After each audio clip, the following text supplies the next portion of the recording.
Selamat siang Pak, perkenalkan nama saya Wisamatullah, saya mahasiswa dari Institut Pariwisata Trisakti. Di sini saya ingin melakukan observasi bersama kelompok saya dan bersama teman-teman saya. Yang pertama itu ada Nama saya Muhammad Atullah. Nama saya Hermawati. Saya Adelia Syafitri, Bapak. Dengan Bapak sendiri, dengan Saya Syam. Syam. Ya.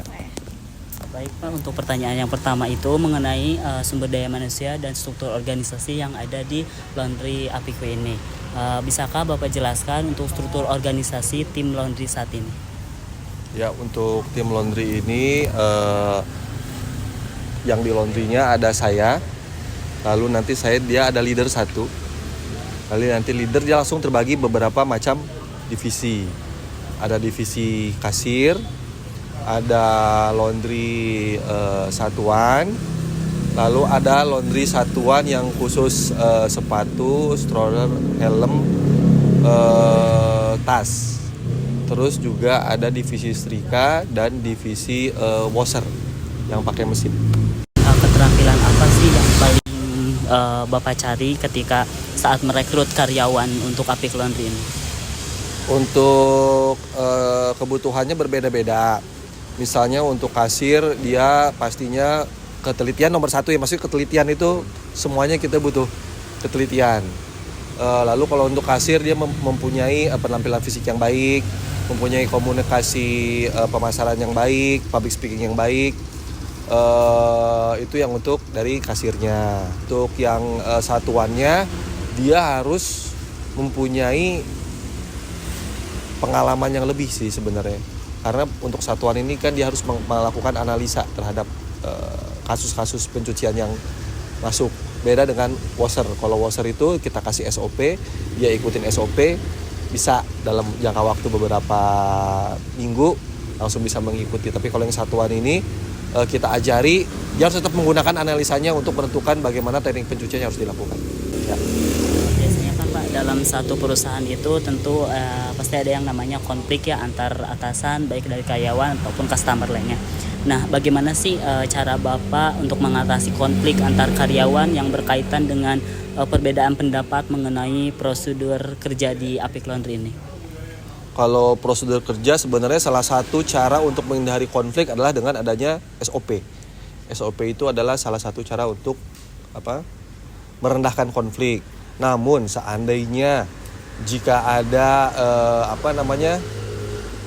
ketidaksetujuan dengan SOP-nya, dia nanti bisa eskalasi langsung ke atasan saya seperti itu. Tapi sebenarnya SOP itu sudah mampu meredam konflik. Yang sulit itu justru kebijakan yang di luar SOP.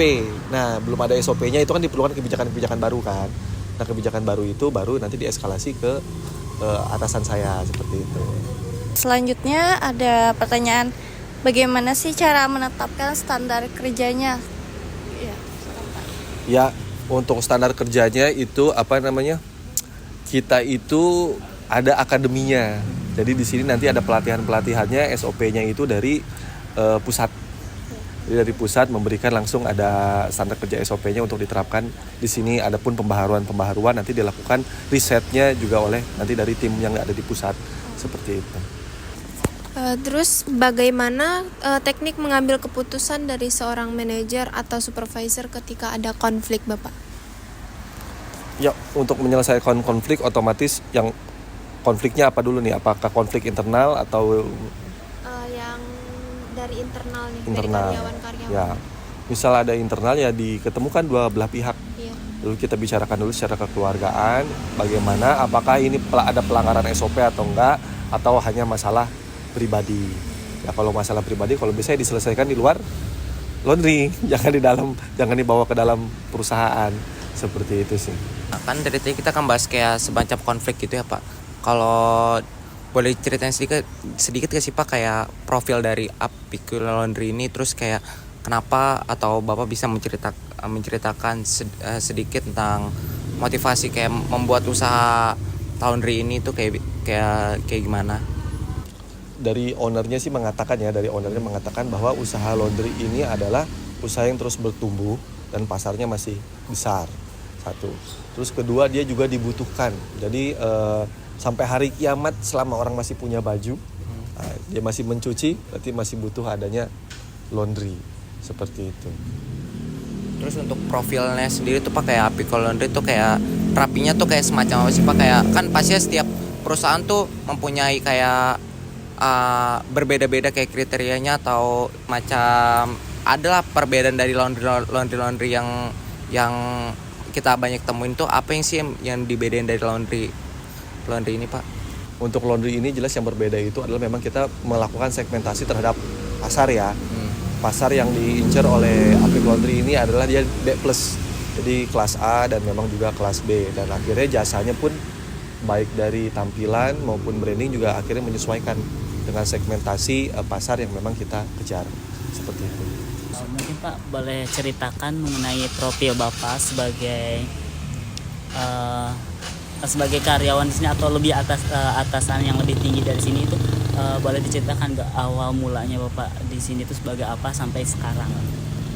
Kebetulan saya sebelumnya itu di dunia chemical laundry dari tahun 2015 sampai tahun 2016.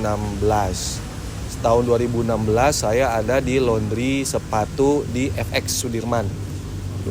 Sampai tahun 2016 sampai 2019. Nah, setelah itu saya vakum. Saya berwira swasta sendiri sampai tahun 2024 ini saya diminta untuk bantuannya untuk membantu di laundry sini.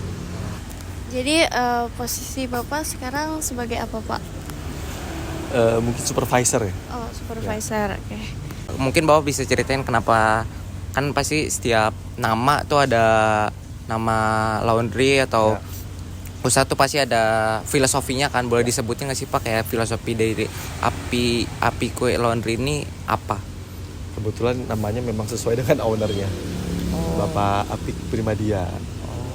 Jadi Apik Q, jadi dia Bapak Apik pakai K. Lalu karena waktu dulu memang lagi musim pakai ditambahin UE, nah, jadi akhirnya jadi Apik Q. Berarti ada nggak sih Pak kayak cabang yang apa, cabang dari selain ini tapi berbeda nama atau bagaimana? Ada berbeda nama karena beda segmentasi pasar. Pasarnya beda, yang satu ada kita di Depok itu Resikwangi Laundry, itu memang dia pasarnya menengah ke bawah. Lalu kita juga ada Tasaka Laundry, itu adalah laundry pesantren, jadi boarding school, jadi di dalam sekolah laundrynya, seperti itu. Berarti lebih buka ke franchise gitu ya Pak ya? Enggak, kalau ini enggak dibuka franchise. Kalau nggak kayak Resik Laundry gitu-gitu? Enggak, belum. Oh, mungkin belum ya, mungkin belum. Aku nanti belum tahu bagaimana dari ownernya ya. Owner.